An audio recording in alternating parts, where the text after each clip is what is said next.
दिख रहा था, मलबा, लाशें और उड़ता धुआं। कुछ पल बाद उसने खुद को संभाला, पिस्तल कमर में खोसी और घायल लोगों को उठाकर मदद करने लगा। तभी तक मीडिया और पुलिस मौके पर पहुंच चुके थे। कैमरों ने जैसे ही उसकी तरफ रुख किया, उसने पहले ऑफ कैमरा खूब गालियां बकी और फिर कैमरे की तरफ इशारा करके धमाके वाले गड्ढे को दिखाते हुए गरज कर बोला, हमला करने वाले अगर यही आए थे तो इन्हें इसी जगह दफन करूंगा। इन आतंकियों के खिलाफ कयामत तक जिहाद चलता रहेगा। जहन्नुम में मिल भी गए ना को वहां भी नहीं छोड़ूंगा।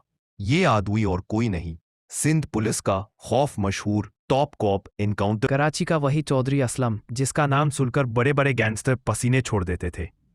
कहते हैं जब चौधरी असलम अपनी पिस्तल क्लॉक करता था तो कई नेता अपने खास नंबर पर कॉल लगाकर गुहार करने लगते, बस इस बार छोड़ दो। लेकिन छोड़ना उसकी फितरत में नहीं था। यही वो अफसर था जिसने लियारी के सबसे बड़े दहशतगर्द रहमान बलोच उर्फ रहमान डकैत को मुठभेड़ में ढेर किया था। इस्लामाबाद की सरकारें भी उसे कंट्रोल करने की नाकाम कोशिश करती थीं, पर चौधरी असलम किसी की सुनने वाला नहीं था। फिल्म धुरंधर में संजय दत्त जिस किरदार को निभा रहे थे, उसकी प्रेरणा यही शख्स था।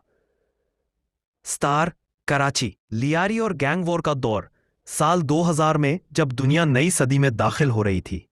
पाकिस्तान की हालत बदहाल थी। अफगान सोवियत युद्ध के बाद हथियारों और गैंगों की बाढ़ आ चुकी थी। कराची, खासकर लियारी, राजनीतिक और गैंगबाजी का अड्डा बन चुका था। यह इलाका पुरानी दुश्मनियों से भरा था। पीपीपी के समर्थक रहमान बलोच और उसका परिवार, दूसरी तरफ एमक्यूएम का अरशद पप्पू। दोनों पक्षों ने एक दूसरे के लोगों को कब्रों पर पेशाब तक किया गया। घर के लड़कों, रिश्तेदारों तक को नहीं छोड़ा गया। लियारी पूरा का पूरा एक युद्ध स्थल बन चुका था। दिन दहाड़े गोलियां चलती थीं, पुलिस बेबस, क्योंकि हर गैंग किसी न किसी नेता की शरण में था।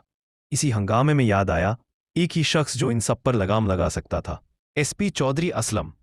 एक चौधरी असलम की शुरुआत 1963 में मनसेहरा जिले के डोडियाल गांव में जन्मे असलम खान स्वाति 8वीं में पढ़ते पढ़ते परिवार के साथ कराची आ गए। पढ़ाई के बाद 1987 में पुलिस में भर्ती, इंस्पेक्टर, फिर थानेदार और 1994 में गुलबहार थाने की कमान। यही उन्होंने अपने नाम में चौधरी जोड़ लिया। उस वक्त एमक्यूएम पर कत्लेआम और बॉडी बैग्स का इल्जाम लगता था। सरकार ने कार्रवाई का ऑर्डर दिया और ऑपरेशन की अगुवाई मिली चौधरी असलम को। एनकाउंटर, छापे, गिरफ्तारियां, वे लगातार आगे बढ़ते गए। 1999 में उन्होंने एमक्यूएम के सबसे खतरनाक शार्प शूटर सौलत मिर्जा को एयरपोर्ट से पकड़ लिया। बड़ा हाथ लगा, उन्हें डीएसपी बना दिया गया। लेकिन उसी साल पाकिस्तान में तक आ गए। एमक्यूएम नई सरकार के करीब हो गई और ऑपरेशन